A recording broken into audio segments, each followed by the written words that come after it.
Very good. Wait lang gusto.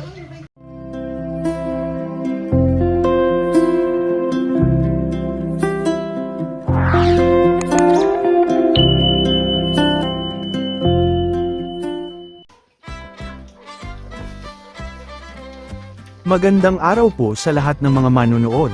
Welcome pong muli sa aming munting backyard para sa isa na namang makabuluhan na talakayan. Nais ko munang magpasalamat sa lahat ng mga taga-subaybay sa aking channel sa walang sawang suporta. Daghang salamat at mabuhay po kayo.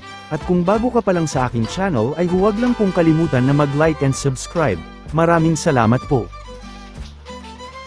Ito na po ang aming mga makukulit na nasa 28 days old na, tumatalo na sa kabilang kulungan at mukhang handa na silang iiwan ang kanilang mama pig. Today's episode ay ang pagbibigay ng bitamina na B-complex bilang paghahanda sa kanilang paghihiwalay ng mama pig na magaganap 2 araw na lang. Ang nasabing bitamina ay nagpapaganang kumain sa mga alaga at may mga essential vitamins and minerals na nakakatulong upang ma-digest ng maayos ang pagkain upang maging energy na nakakatulong sa kanilang paglaki. Magsalin ng tag 1 ml kada biik at i-inject intramuscular sa may likod ng tenga. Naputulan na rin namin ang takip ng injection para makontrol ang pagbaon ng karayom. Para po sa ating manunood na baguhan at natatakot mag-inject, ganito lang po ang gawin ninyo para may stopper kumbaga. Handa na po kami sa aming aktibidad ngayong araw.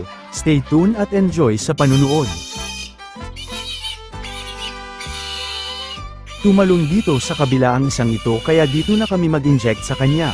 Minsan halos silang lahat ay lumilipat dito. Nagagalit tuloy ang isang inahin dahil sinusubukan nilang sumuso sa kanya pero wala pa namang gatas. Sa later part ng video ay antabayanan din dahil bibigyan na rin natin ng kaparehong bitamina ang inahin. Ito ay bilang paghahanda na rin sa muling pagpapabulog at sa susunod na mga araw naman ay ang pag-deworm at antibacterial. Napapabulugan kasi sila sa loob ng 7 araw mula sa paghihiwalay nila pagsapit ng 1 buwan basta nasa maayos na kondisyon.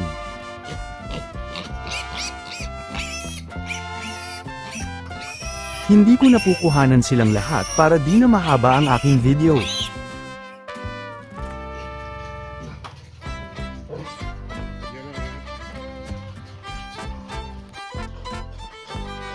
Three days ago ay nabigyan na rin namin ng 3rd dose na iron vitamins.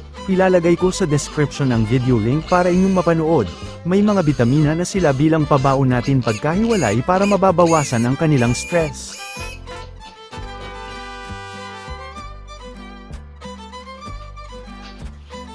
Tapos na po naming bigyan ng bitamina ang mga makukulit. Sana magiging malusog at walang matamlay sa panahon ng paghiwalay. In God's will.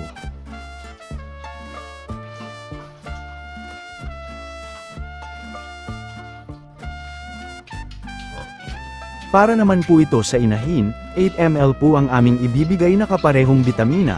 Hindi na kami nagbibigay ng bitamina na ADE dahil nakapaloob na sa sisical powder ang naturang bitamina na araw-araw naming binibigay sa mga inahin.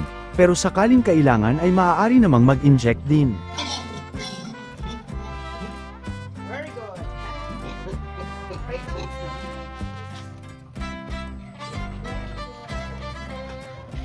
Mukhang natigilan silang lahat, dahil akala nila siguro ay sinaktan din ng kanilang mama pig.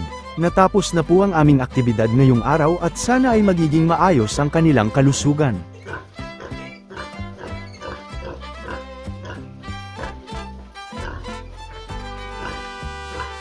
Ang inyong natunghayan ay base lamang po sa aming pamamaraan at experiences bilang backyard raiser.